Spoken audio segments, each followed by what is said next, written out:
Student at De La Salle University. Hi, I am Shannon Grace Solatan, currently in my third year studying legal management. Mayor Isko Moreno Dumagoso, you talk about the rule of law, stability, and bringing crime down. But in the past 6 years, hindi natin alam kung ilan ang naapektuhan ng giyera kontra droga ni President Rodrigo Duterte. What will be your attitude towards drug use and the drug trade? We don't tolerate selling of drugs. We help drug addiction because it will destroy family. I saw it also. Masakit man sabihin, Maria, in real world, saan ka nakakita ng anak, hinuhulog yung tatay sa hagdanan. It happened. I saw it. But taking life, for me, medyo hindi ko pa kayang gawin yun. At sa awa naman ng Diyos, we found a way how to put things in order. And I told the policeman, pag nahuli niyong buhay, meron kayo sa akin provecho. Because we have resources to put things, to support them. Hanggat maaari. And there was an incident early on. Tingnan mo Maria, mahaba kasi talaga ang pasensya ko. Sa totoo lang. Sabi ko doon sa isang lugar, umalis na kayo dyan. Okay? Mga kriminal. Isang area yon, on the early part of my term. Umalis na kayo dyan, I'll give you 72 hours. Gusto ko tumahimik na yung squatter area na yan. Some, listen, they change address. My authority is over the city, so bahala sila. Baka pambuhay sila ng ibang buhay. But those who did not. Then, after X period, dala kami ng search warrant. Warrants that are existing. Hindi yung bigla ka na lang nagkaroon ng warrant isang araw. Anong kasalanan ko? Hindi, naituro ka, drug addict ka eh. Itinuro ka lang. No. These are existing warrants, sleeping. I saw the data and implemented it. I can honestly say to you, 97% of them were alive. Caught, apprehended, alive. May dalawang lumaban. In the middle of the street. Hindi sa loob ng bahay. So, my point, in future tense, meron namang approach. Ang maganda lang, Maria, I grew up with them. I grew up with criminals. I grew up with drug addicts. I grew up with dealers. That's the life that I had nung bata ako. So kaya ako, hanggat maaari, minsan, modesty aside, minsan ako pa nga nagsasabi sa pulis, dito mo abangan. Dito yan pupunta. Ito ang magiging reaction niyan if we do this. If you are certain, at yung certainty na yun, applicable sa mahirap, sa middle class, sa mayaman, may kapangyarihan o wala. I think yun ang magti-trickle down naturally without instilling fear. Pero you talk about justice like it actually works. You know, Isko, I've had 10 arrest warrants issued in 2 years, less than 2 years, in 23 months, diba? And I've been convicted in an RTC court in Manila. Yes. What happens when justice doesn't work and it's weaponized by those in power? Yes, it can be, and maybe it's happening now as we speak. No? That's why, kapag nakikita rin ng mga institusyon, you as a leader, na you don't utilize such persuasive power over them, then naturally, papanatag sila, and they will do and follow what is technically written in our law. Let me ask you, 36 years after people power, right? Filipinos actually got together in 1986 and ousted Ferdinand Marcos. 36 years later, Ferdinand Marcos Jr. is the front runner, is Oo nga eh. the guy to beat for Alam you. mo, Maria Ressa, may kinukwento ko sa mga tao. Ang tadhana talaga mapaglaro. Nung araw, nanonood lang ako sa speech ng tatay niya. Sa entablado eh. Kasi nagsasalita sa tondo nung araw. Kalahin mo ngayon, anak niya kalaro. So, paano ito nangyari? Hindi ko alam. And how? So how? What? I guess now you also is a place where people can't tell what's real and what's a lie and what's a fact. Anong gagawin mo dito? What will you do? That's why I'll go to the primary. I'll go after the primary education system. Na bata pa lamang. ipinaalam na sa iyo ang tunay na kasaysayan. Baka lang nakaligtaan natin or somebody miss it during the time that they were given an opportunity to take the lead of the country. Wherein, wala na yan, talo na yan, hayaan nyo na sila. Let's move on something. Forget about them. Sleeper cell. Alam mo yung sleeper cell? Yes, yung of course. concept? Yeah, Andiyan dyan lang pala yun, pero continuous lang na, di ba? I was asked by another TV station and said, away na naman? Si ganito na naman, laban sa ganito. Hindi ba pwedeng tayo naman ang mag-usap for our future? Parang, binigyan naman namin kayo ng pagkakataon nung araw eh. Bakit nyo pa yung pinabalik dito? If I'm going to ask that question to somebody, ba't nyo pa yung pinabalik dito? Hindi nyo lang pinabalik. Pinalagay nyo pa, hinayaan nyo at natulog na lang kayo na mabalik sila sa gobyerno. Whose fault is that? I don't know. You have a 10-point plan, and you're one of the few candidates that talked about technology. And this is part of the problem because social media has become a behavior modification system. It has changed Gusto ko yun, history. Totoo yun. But I agree. To the viewers, I agree with Maria. Modification ng behavior ng tao na dadali ngayon. It's part of the reason we can't tell fact from the lies. Why the lies are winning. Isa pa yun, the design of the platform actually spreads the lie faster and further. How would you handle that? I mean, what I've said all the time since 2016 is that we've asked for an end to impunity of Mark Zuckerberg, for example, right? We've asked for an end to impunity. So how will you handle this technology that has insidiously manipulated our minds? In fact, it destroys countries already. But because of interference of this modern technology in the emotions and understanding and seeing the clear picture, wala, nawasak. That's why, in an interview, sabi ko, I'll go after them. If they will not put, which is available naman ito, make things real, like accounts, no? So I'll make everyone responsible. And that includes app provider. I'll teach them a very good lesson in under the rule of law. I'll go after them, make them, behave. May konti ka namang konsiderasyon. Be responsible naman. Alam mo namang ginagamit mo na yung platform mo. Para bang wala kaming pakialam sa inyo, Pilipinas, o wala kaming pakialam sa inyo, Syria, o wala kaming pakialam sa inyo, Somalia, bahala kayo magbarilan dyan, bahala kayo mag-away dyan. Di ba? Ginagamit yung platform mo. I'll go after them if nagpabaya sila. But not closing them.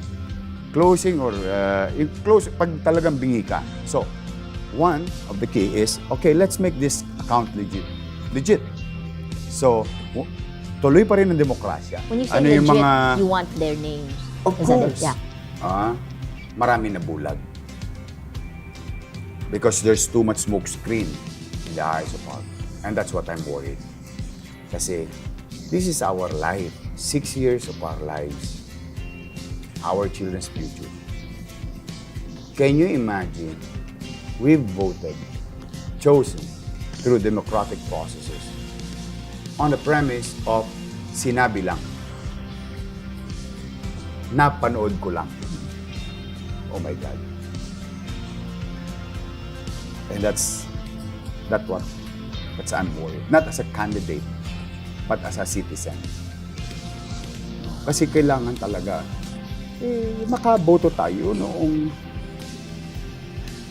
hindi man perfect. Marami siguro, even myself is not a perfect person, the exact fit to the position. But those things, those people who can do the job and proven that they can do the job. You've said that Marcos, the father, was a good leader. That you At some point, yes, I said that. Kasi may And then- kinokopya rin ako sa kanya. Ano yun? Anong Yung housing. Okay. May mga bagay akong, That's a like 70s, Lee Kuan Yew, Lee Kuan Yew. I've recognized that also. Lee Kuan yeah. Yew, HDB housing. Martin Luther King, some aspect, or when I said, di ba sinabi ko, walang babae, walang bakla, walang tomboy, I'm referring to when Lincoln said, all men are created equal. So may mga kinokopya ako kay Churchill, in times of crisis, you don't throw stones to every dog that barks, you focus. So may mga qualities of leaders in the past na pwede mong kapulutan ng aral.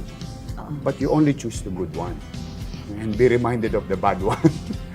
So, sinabi mo rin madaming nabubulag ngayon. Are you talking about the front runner? Hindi naman. Yung mga nabubulag, baka iba nating kababayan.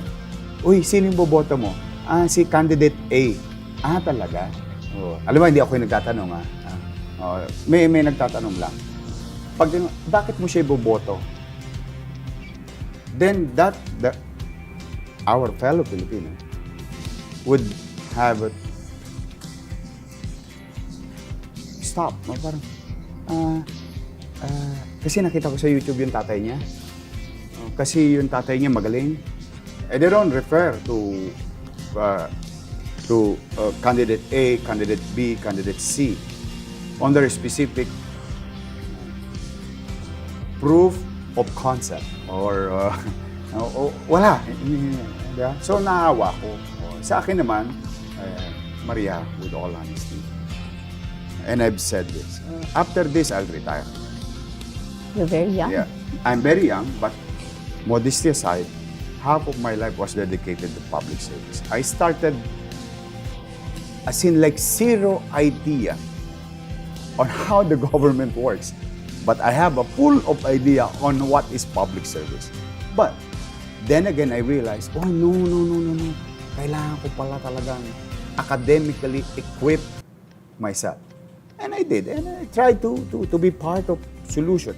Siguro it's time for me to pay what I owe to my kids and family because they are the number one victim of my dedication to you. Alam mo kung paano ko siya dinidefine sa buhay namin ng pamilya. May bubong ba tayo? Okay. Tumutuloy hindi?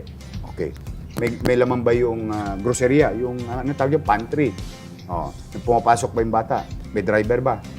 Meron bang allowance?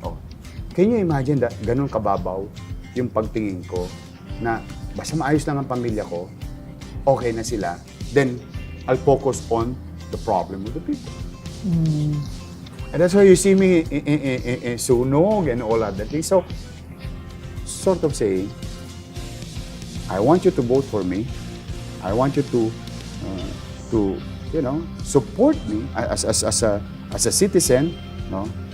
Because inalay ko talaga sa'yo, pinagbuti ko trabaho ko. So that's what I'm trying to So I tell want to the know, people. naman, how do you protect against your own weaknesses? It's great that you're pulling the best of each leaders that you've seen, right? But in the end, the ultimate test is your own character. How do you protect against your weaknesses? Well, I think kung ang family is one of the weaknesses of every leader. No? Kasi yun, kung di makapunta sa'yo, pupunta yan sa pamilya mo. Oo.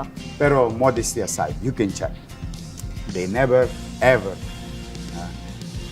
naging participants in government service while I'm watching. Because it's a matter of rule and belief. No. Totoo yun. Talagang kaya yung mga anak ko, kahit yung panganay ko, maniniwala ka ba yung panganay ko? Tanungin ba naman ako, Papa, what's the job of the governor? That's how innocent. He's 23 years old. The governor is like mayor, but in a larger scale. So kasi nga, hindi talaga. So, kung yun ay weakness, then I think, para sa akin, madali ko siya ma-resolve. But one weakness that I have to be fair to you and to the viewers is yung pagtanaw ng utang na loob. Sinabi ko kanina. But again, papanatag naman sa akin ang taong bayan. Ano yung limits nun? Yun, papanatag naman sa akin ng taong bayan. Basta ikaw na ang tatamaan, Ayun. non-negotiable. Kaya makikita mo ko, kaya kong makipag-away. Away na, in terms of belief, not away na basag, Okay.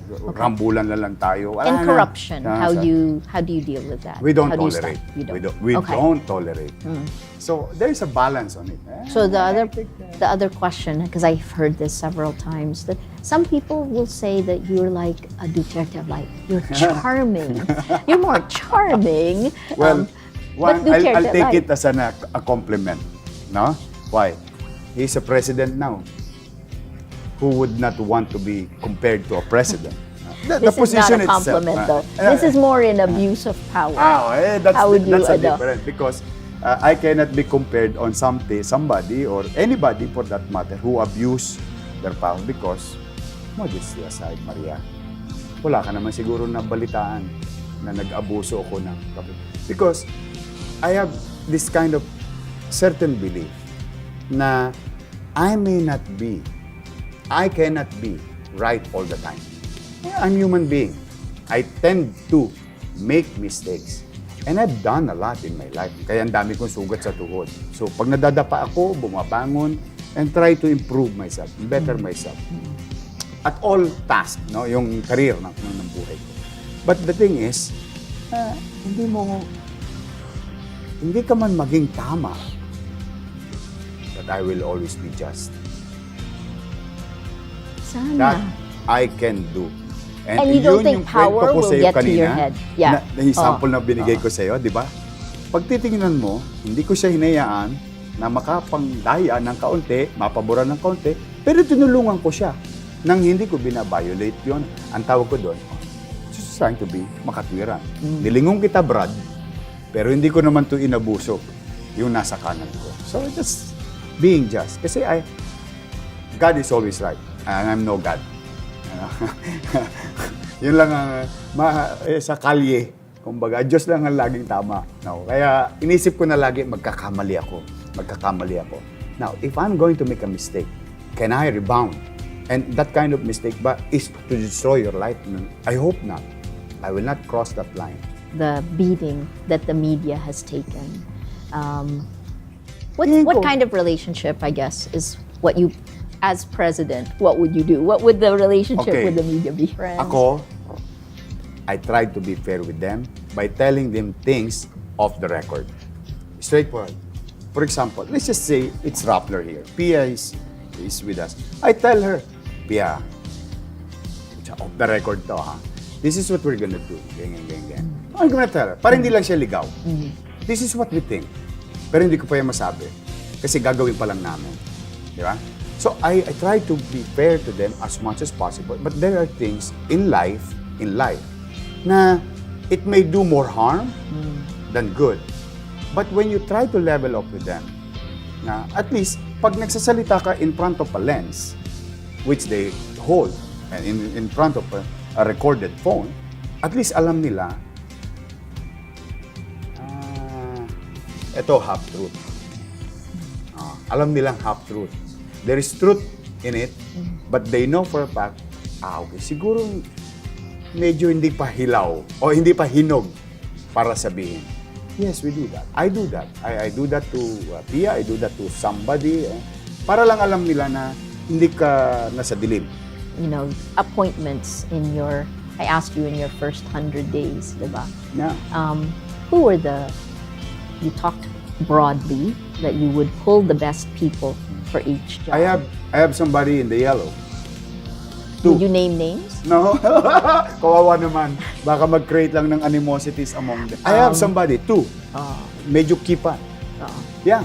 So competence, and you, these are kasi all, they brought an industry in the country that our country today continue to enjoy. Okay. Can you imagine that? He started it. Okay. At least, nalimitawa na lalaki. Yes, I have somebody there, and I have somebody very old on the other side, on the red sa pulahan. I have my own. I have my team. I have people in private sectors that I would ask them to resign in their corporation because I do believe, this guy is a finance guy. He managed to grow such corporation fiscally, then I'll put them in PhilHealth. The way I promised the Filipino people, we'll put financial people in PhilHealth. Not doctors, not other careers, but financial guy because it's money management. It's not health management, it's money management. No.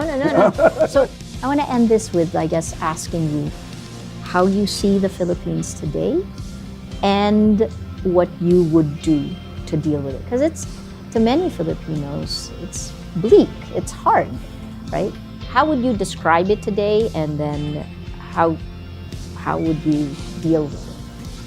Well, it's easy to say that we can be a Singapore. But Singapore is a very small 5 million country, people versus 100 million. It's manageable. Yeah. But there's no harm in achieving or trying to achieve what Singaporean achieve. Kasi sila yung pinakamalapit sa atin at sa kasaysayan, pinakadugyot. Ang Singapore is sa pinakadugyot na bansa. So coming from Smoky Mountain, cut the long story short, no matter what happened in the past, they achieved it. So hindi na siya imposible. In our case, it's medyo malaki, but I think the first 2 years matter most to me of that 6 years mandate, which is paano tayo makatatawid sa pandemya nito. While we aspire of better things, good things, kapag gutom ang tao, namatay ang tao. Baliwala lahat yan. There's nothing to govern if your people are dying. So, I'll go back to basic. Tawid lang kita. Tawid ko lang na kayo may hanap buhay in the next 2 years of that 6 years. Hopefully, mas ano pa. Pero ayokong sikipan ng siko ko eh. No? Na in the next 2 years, life and livelihood. You go to work, make a living. Tapos, healthcare system is reinforced. Tapos, hanggat maaari, mag-future-proof na tayo. Unless hindi mo nakita yung hirap ng buhay, so you cannot adapt and, innovate. Magiging passive. And I don't like passive people, with all honesty. Gusto ko talaga yung, let's continue to do things surgically, efficient, sa life and livelihood. Yun ang gusto ko makita sa bansa natin in the first 2 years of that 6 years. After that, come, let's go to Mars. Let's go somewhere else. Let's dream of and aspire for more things. But for now, tao muna. Fantastic. Mabuhay lang muna yung tao. Thank you, Isko. Thank you so much. Thank you. This is #WeDecide, the first 100 days of Isko Moreno Dumagoso. I'm Maria Ressa. Thank you for joining us.